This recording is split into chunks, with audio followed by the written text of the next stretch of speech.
नमस्कार। आज हम बात करने वाले हैं रामचरितमानस की।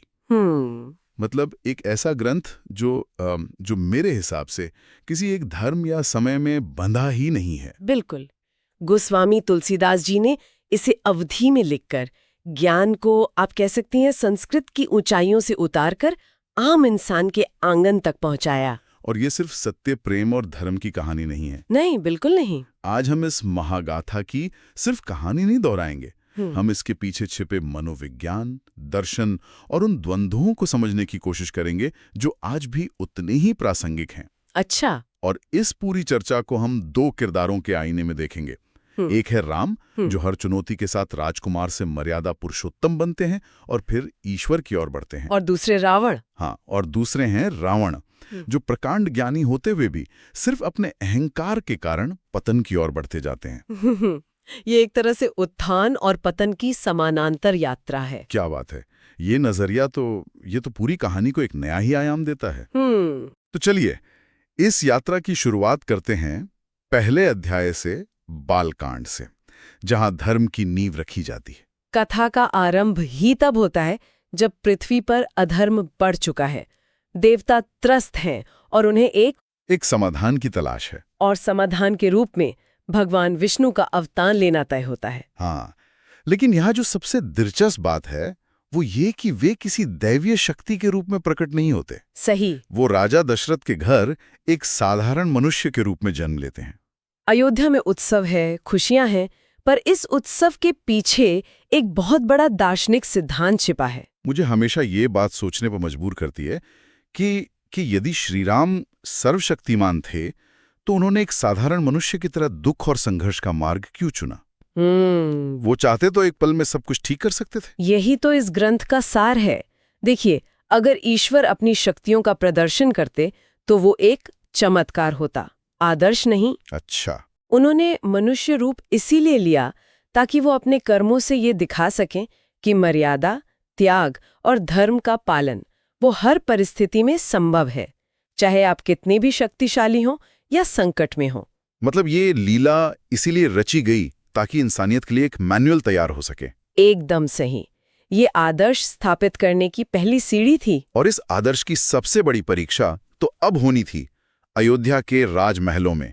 यहीं से हम दूसरे अध्याय अयोध्या कांड में प्रवेश करते हैं। बिल्कुल। राजा दशरथ श्री राम के राजतिलक की घोषणा करते हैं और पूरी अयोध्या मानो सपनों के साकार होने का जश्न मना रही है। लेकिन हर बड़ी परीक्षा अचानक ही आती है। हाँ, मंथरा के उकसाने पर कैकेयी, जो राम को अपने प्राणों से भी अधिक चाहती थीं, उन्होंने इतिहास के सबसे कठिन 2 वचन मांग लिए। भरत के लिए राज्य और राम के लिए 14 वर्ष का वनवास। और उस क्षण में श्री राम का जो व्यवहार था वो वाकई हैरान करता। बिल्कुल। मतलब कोई गुस्सा नहीं, कोई सवाल नहीं, कोई विद्रोह नहीं, बस एक मुस्कान। और पिता के वचन की लाज रखने के लिए उन्होंने सब कुछ त्याग दिया। वो चाहते तो विरोध कर सकते थे, अयोध्या की प्रजा तो उनके साथ थी। बिल्कुल। और अगर वो विरोध करते तो अयोध्या में गृह युद्ध छिड़ जाता। सही बात है। उनका चुपचाप चले जाना सिर्फ एक बेटे का फैसला नहीं था, ये एक भविष्य के राजा का फैसला था जो राज्य की शांति को अपने व्यक्तिगत अधिकार से कहीं ऊपर रखता है। मतलब अयोध्या कांड सिर्फ त्याग की कहानी नहीं है, ये सिस्टम और व्यक्ति के टकराव की कहानी है। हाँ, राम ने व्यक्तिगत अन्याय सहकर भी उस व्यवस्था को टूटने नहीं दिया जो एक वचन पर टिकी थी। ये एक बहुत बड़ा दृष्टिकोण है। लेकिन क्या हम कैकेयी को केवल एक खलनायिका के रूप में देख सकते हैं, या इसके पीछे कोई बड़ी दिव्य इच्छा काम कर रही थी? मानस इसी और संकेत करता है। शायद कैकेयी और मंथरा उस बड़ी पटकथा के पात्र थे जिन्हें ये अप्रिय भूमिका निभानी थी। क्योंकि अगर राम राजा बन जाते तो वो अयोध्या में रहते, लेकिन उन्हें तो वन जाकर राक्षसों का संहार करना था, शबरी को दर्शन देने थे, हनुमान से मिलना था। तो शायद ये वनवास राम के राजकुमार से जग के त्राता बनने की यात्रा का पहला अध्याय था। बिल्कुल। और यही यात्रा हमें ले आती है तीसरे अध्याय अरण्यकांड में। अब राम राजसी वस्त्रों में नहीं है, तपस्वी के वेश में है। और यहाँ उनका असली संघर्ष शुरू होता है। अब वो केवल दशरथ के पुत्र नहीं बल्कि धर्म के रक्षक हैं। और यहीं पर कहानी में रावण की पहली सीधी एंट्री होती है, शूर्पणखा के माध्यम से। जब लक्ष्मण उसकी नाक काट देते हैं तो ये केवल एक स्त्री का अपमान नहीं था। ये रावण के अहंकार पर पहली चोट थी। बिल्कुल, और खर दूषण का वध उस अहंकार को और भड़का देता है। और इसी प्रतिशोध की आग में रावण उस स्वर्ण मृग की योजना बनाता है। मारीच सोने का हिरण बनकर आता है और सीता उसे पाने की इच्छा करती हैं। हाँ, और यहाँ ये समझना जरूरी है कि ये स्वर्ण मृग केवल एक धोखा नहीं, ये माया का प्रतीक है। अच्छा। मानस हमें दिखाता है कि जब हमारी इच्छाएं, मतलब सीता की इच्छा, हमारे विवेक यानी राम और लक्ष्मण के संदेह पर हावी हो जाती हैं, तो हम माया के जाल में फंस जाते हैं और संकट को न्योता देते हैं। बिल्कुल, यहीं से सीता हरण का दुखद प्रसंग शुरू होता है। रावण साधु के वेश में आता है, लक्ष्मण रेखा लांघी जाती है और वो सीता का हरण कर लेता है। ये वियोग और पीड़ा का चरम है, लेकिन मुझे लगता है कि इसी अंधेरे में भक्ति के सबसे सुंदर फूल भी खिलते हैं, जैसे जटायु का रावण से लड़ना या शबरी के झूठे बेर। आपने बिल्कुल सही पकड़ा। जटायु एक पक्षी होकर भी धर्म के लिए प्राण दे देता है और राम उसे अपने पिता की तरह गोद में लेकर अंतिम संस्कार करते हैं। और शबरी जो समाज में सबसे निचले पायदान पर है, राम उसे इतना सम्मान देते हैं।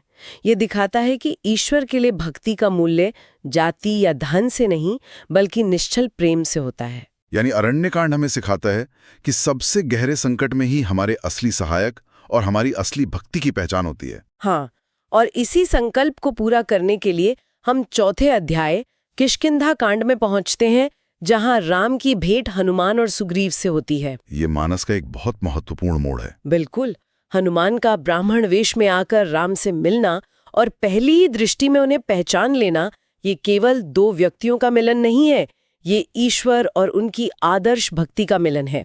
और हनुमान सिर्फ एक वानर या योद्धा नहीं है। नहीं, वो ज्ञान, विवेक और सेवा की पराकाष्ठाएं हैं।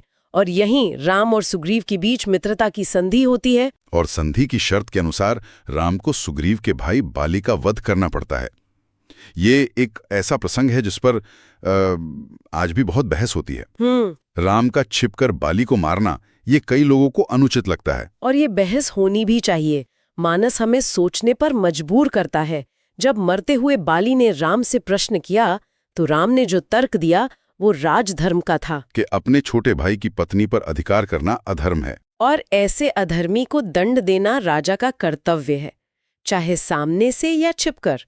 लेकिन सवाल ये भी उठता है कि क्या धर्म की स्थापना के लिए इस्तेमाल किया गया तरीका भी हमेशा धर्म संगत होना चाहिए? मानस इस पर कोई सीधा जवाब नहीं देता, वो हमारे विवेक पर छोड़ देता है। बिल्कुल। बालीवध के बाद सुग्रीव राजा बनते हैं और वानर सेना सीता की खोज में निकल पड़ती है, और यहाँ से शुरू होता है रामचरितमानस का सबसे ऊर्जावान अध्याय, सुंदरकांड। ये अध्याय पूरी तरह से हनुमान को समर्पित है। ये भक्ति की महाशक्ति का प्रमाण है। हाँ। आप इसे एक तरह से दुनिया के सबसे बेहतरीन क्राइसिस मैनेजर की केस स्टडी कह सकती हैं। मिशन एकदम स्पष्ट है, सीता का पता लगाना। संसाधन सीमित हैं और सामने अथाह समुद्र जैसी चुनौती है। बिल्कुल। हनुमान एक ही छलांग में समुद्र लांघ जाते हैं, रास्ते में सुरसा जैसी बाधाओं को अपनी बुद्धि से पार करते हैं और अशोक वाटिका में सीता जी को खोज निकालते हैं। उनका काम करने का तरीका भी कमाल का है। हाँ, जरा देखिए। पहले वे सीता जी को राम का संदेश और अंगूठी देकर उनमें आशा का संचार करते हैं। ये एक काउंसलर का काम है। फिर वे अशोक वाटिका उजाड़कर अपनी शक्ति का प्रदर्शन करते हैं। ये एक वॉरियर का काम है। फिर रावण के दरबार में एक डिप्लोमैट की तरह नीति की बात करते हैं। बिल्कुल। और अंत में पूंछ में आग लगाए जाने पर उसी आग से पूरी लंका जलाकर दुश्मन के मनोबल को तोड़ देते हैं। ये तो साइकोलॉजिकल वॉरफेयर है। अच्छा, पर यहाँ एक सवाल फिर उठता है। हनुमान इतने शक्तिशाली थे कि वो अकेले ही सीता को लंका से वापस ला सकते थे। हाँ, उन्होंने ऐसा क्यों नहीं किया? और यही सुंदरकांड की सबसे गहरी शिक्षा है। ये केवल राम की मर्यादा का सम्मान नहीं था, बल्कि एक सच्चे भक्त का अनुशासन था। मतलब हनुमान जानते थे कि वो एक दूत हैं, एक सहायक हैं। उनका काम ईश्वरीय योजना को सफल बनाना है, उसे हाईजैक करना नहीं। अपनी अपार शक्ति के बावजूद वो अपनी सीमा और अपने प्रभु की इच्छा का सम्मान करते हैं। हाँ, और ये विनम्रता ही उनकी सबसे बड़ी शक्ति है। हनुमान के लंका से लौटने के बाद अब युद्ध की तैयारी शुरू होती है और हम अंतिम चरण लंका कांड पर आते हैं। जी, वानर सेना समुद्र तट पर है और सामने विशाल सागर। और यहाँ फिर एक चमत्कार होता है, राम सेतु का निर्माण। ये पुल केवल पत्थर का नहीं था, बल्कि विश्वास, संगठन और भगवान के नाम की शक्ति का प्रतीक था। ये दिखाता है कि जब संकल्प सच्चा हो तो प्रकृति भी रास्ता देती है। इसी बीच रावण के खेमे में भी एक महत्वपूर्ण घटना होती है, विभीषण। बिल्कुल, रावण का भाई उसे समझाने की आखिरी कोशिश करता है। और जब अहंकार में डूबा रावण नहीं मानता, तो विभीषण धर्म का पक्ष लेता है और राम की शरण में आ जाता है। और राम का उसे स्वीकार करना और लंका का भावी राजा घोषित करना, ये दिखाता है कि राम का युद्ध लंका के विरुद्ध नहीं था। उनका युद्ध अधर्म के विरुद्ध था।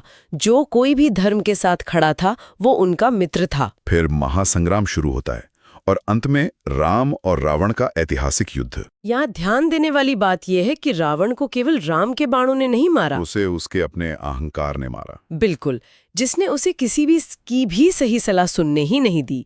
अधर्म का अंत केवल बाहरी शक्ति से नहीं होता, वो अपने ही दोषों के बोझ से नष्ट हो जाता है। ये युद्ध समाप्त होता है, लेकिन एक और कठिन परीक्षा बाकी थी, सीता की अग्नि परीक्षा।